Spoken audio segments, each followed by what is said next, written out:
Hello everyone, welcome once again on Himalaya Edu Hub YouTube channel. दोस्तों, CUET exam का one of the most important topics sentence rearrangement, जिसके questions आपको exam में number of questions देखने को मिलते हैं। 5 to 6 questions have been asked in every examination जो सीयूईटी का हुआ है। दोस्तों, ये एक ऐसा टॉपिक है सेंटेंस रीअरेंजमेंट जो होता बहुत ईजी है लेकिन दिखता बहुत टफ है। कई बार हम अगर इसमें अप्रोच हमारी सही नहीं हो तो ये बहुत ज्यादा टाइम टेकिंग हो सकता है और इसमें एक्यूरेसी भी बिगड़ सकती है। मैं आपको ग्रामेटिकल कुछ ऐसे कॉन्सेप्ट्स बताऊंगा जिससे हम इसको बहुत जल्दी क्रैक कर देंगे। एक तो इसमें टाइम हमारा बहुत कम कंज्यूम होगा और एक्यूरेसी 100% होगी, आपका कभी ये क्वेश्चन गलत नहीं होगा और ये बहुत ही ज्यादा इंटरेस्टिंग भी है। इससे आपकी ग्रामेटिकल जो है कॉन्सेप्ट्स भी डेवलप होते हैं और आपकी अंडरस्टैंडिंग भी बहुत डेवलप होती है। तो ग्रामर के 2-3 पॉइंट्स को लेते हुए हम इन क्वेश्चंस को जो प्रीवियस एग्जाम्स में ही पूछे गए उनको हम सॉल्व करते हैं। दोस्तों चलिए, first sentence, for organisations which provide. तो अब इसमें वैसे तो अगर आप इसको ऑप्शंस के अकॉर्डिंग करोगे, सब ऑप्शंस को चेक कर करके अगर आप करोगे तो ये बहुत ज्यादा वर्थ टाइम टेकिंग हो जाता है ना। तो ये टाइम टेकिंग होने की वजह से हमको एग्जाम में थोड़ा सा दूसरी चीजों पर टाइम कम मिलता है। मैं आपको 2-3 चीजें बताता हूं जिससे आप देख सकते हो। फॉर ऑर्गेनाइजेशंस विच प्रोवाइड, सबसे पहले ये फर्स्ट लाइन जब मैंने देखी तो मुझे यहां पर दिख रहा है फ्रेंड्स कि यहां लिखा हुआ है provide, and provide is a verb.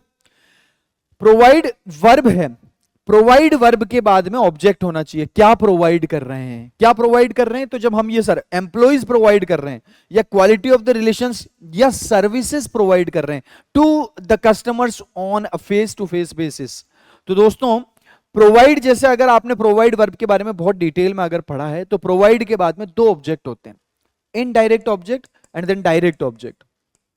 Direct object से पहले प्रीपोजिशन टू होता है। आपने मेरी पिछली क्लासेस देखी होगी जिसमें मैंने ऑब्जेक्ट के सारे कॉन्सेप्ट्स आपको पढ़ा रखे हैं। अगर नहीं देखी है तो चैनल की प्लेलिस्ट में जाके या लाइव सेक्शन में जाके पार्ट्स ऑफ सेंटेंस जरूर देख लेना, उसमें मैंने आपको डिटेल में ऑब्जेक्ट पढ़ा रखा है। ठीक है, तो यहां प्रोवाइड का ऑब्जेक्ट कौन है? प्रोवाइड का ऑब्जेक्ट है services and customers, to customers. ये टू लगा दिया, ये इनडायरेक्ट ऑब्जेक्ट है।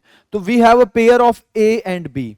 इसका सीधा सा मतलब है कि ए के जस्ट बाद बी होगा, क्योंकि यहां जो वर्ब है प्रोवाइड, इसका ऑब्जेक्ट सर्विसेज टू कस्टमर्स, ये यहां पर हमको मिल रहा है। ठीक है, चलो ये ए और बी का पेयर हो गया। आगे बढ़ते हैं। Employees with home they deals is very important. हमको देखना है कि लॉजिकल पेयर कहां बन रहा है, यहां नहीं दिखा। The quality of the relationship between customers and, इसको देखते ही आपको पेयर समझ में आ जाएगा। कस्टमर्स एंड, देखो एंड से पहले प्लूरल नाउन है तो एंड के बाद भी एक नाउन होगा और वो ये नाउन आपके पास में है एम्प्लॉइज।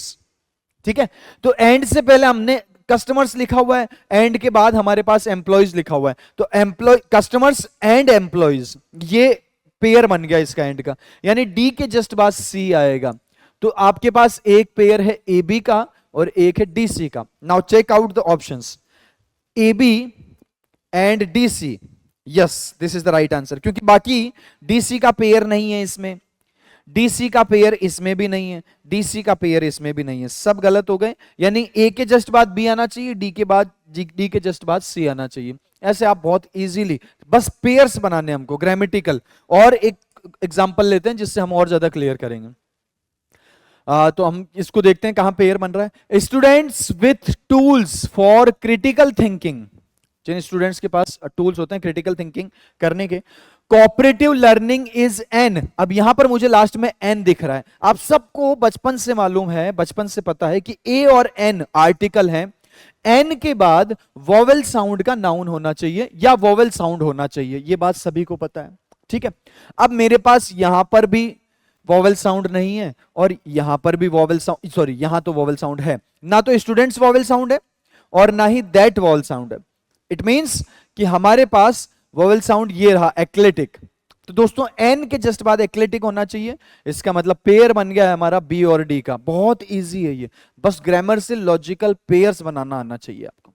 ठीक है, जो भी छोटी मोटी ग्रामर हमको पता है उसके बल पे हम ये करेंगे।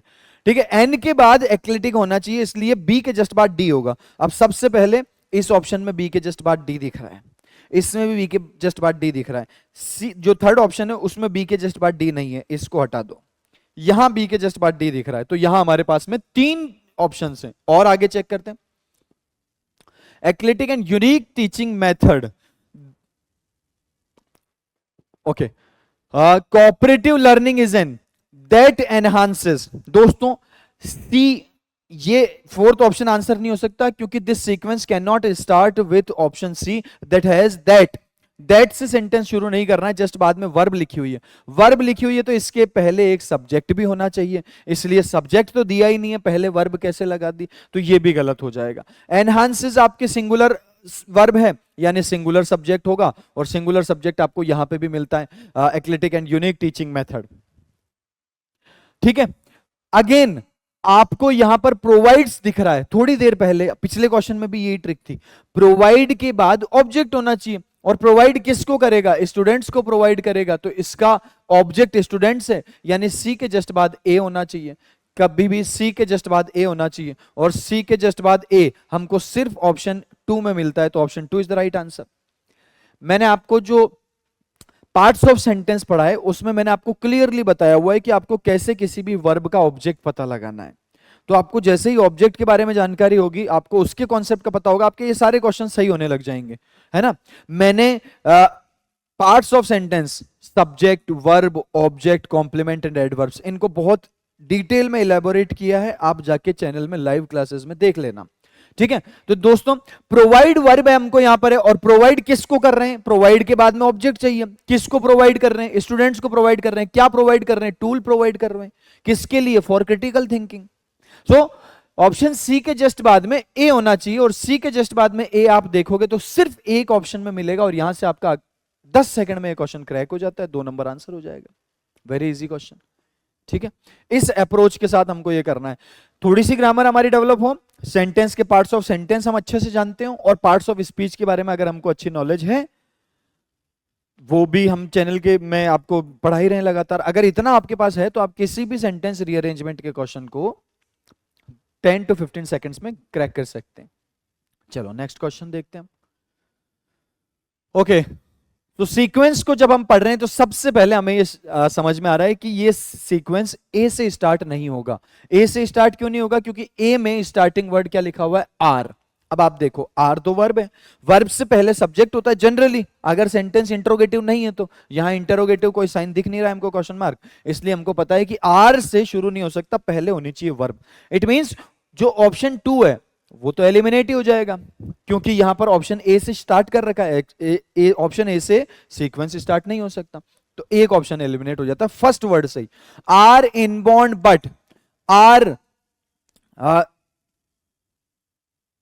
constitutes of flavor are learned, are responses to basic tastes, perceptions of smells, the main। अब यहां पर आपको बहुत ही क्लियरली एक पेयर पता चल जाएगा, the main parts of speech के आधार पे आप इसको बहुत इजीली क्रैक कर सकते हैं। देखो दोस्तों, मेन जो वर्ड है इट्स एन एडजेक्टिव, और एडजेक्टिव के जस्ट बाद नाउन आता है, like honest student, intelligent student. Intelligent is an adjective, इसके बाद फॉलोज बाय अ नाउन। तो एडजेक्टिव के जस्ट बाद में नाउन जरूर होता है। अब आप चेक करेंगे तो नाउन ना तो आर नाउन है, ना आर ये ओ यू आर जो है ये पॉजेसिव एडजेक्टिव है, ये भी नाउन नहीं है। इसका मतलब नाउन कहां है, बी ऑप्शन में नाउन है, कॉन्स्टिट्यूट्स ऑफ फ्लेवर। ठीक है, तो मेन कॉन्स्टिट्यूएंट्स ऑफ फ्लेवर। ठीक है, तो यहां पर आपको इसको पता चल जाएगा कि डी के जस्ट बाद बी आना चाहिए, डी के जस्ट बाद आना चाहिए बी, डी के जस्ट बाद आना चाहिए बी। यहां पे भी डी के जस्ट बाद बी नहीं है, ये भी ऑप्शन नहीं हो सकता है, यहां पे भी नहीं है, ये भी ऑप्शन गलत, 3 नंबर आंसर। जब आपने पार्ट्स ऑफ स्पीच के बारे में थोड़ा सा डिटेल में जाना तो आपको बहुत इजीली ये पता चल जाएगा। जैसे ही आप पढ़ोगे द मेन तो आपको पता चल जाएगा we need noun after this, तो ये भी नाउन नहीं है, ये भी नाउन नहीं है, तो बी में ही नाउन है। पेयर बन रहा है डी और बी का, लॉजिकल पेयर बनाया, ऑप्शंस में से चेक किया, सीधे सीधे आंसर हो जाता है 3 नंबर, क्योंकि डी के जस्ट बाद बी सिर्फ एक ऑप्शन में। ठीक है, और यहां पर हमको सब्जेक्ट वर्ब एग्रीमेंट पता चल रहा है, are responses to basic tests, तो आर रेस्पॉन्सेज लिखा हुआ है, subject plural subject, are plural verb, है ना, plural subject plural verb. C A का भी पेयर है यहां पर, सीए का भी एक पेयर है। क्यों? क्योंकि आर रेस्पॉन्सेज प्लूरल, अब आर लिखा हुआ है ऊपर, तो आर जो लिखा हुआ है ये प्लूरल वर्ब है, we need plural subject for that. तो यहां पर प्लूरल सब्जेक्ट रहा आपके पास में are responses to basic test, तो सी के जस्ट बाद ए आना चाहिए। पेयर ही पेयर है, आपको बस पेयर बनाना है और बहुत इजीली ये क्वेश्चंस हो जाते हैं।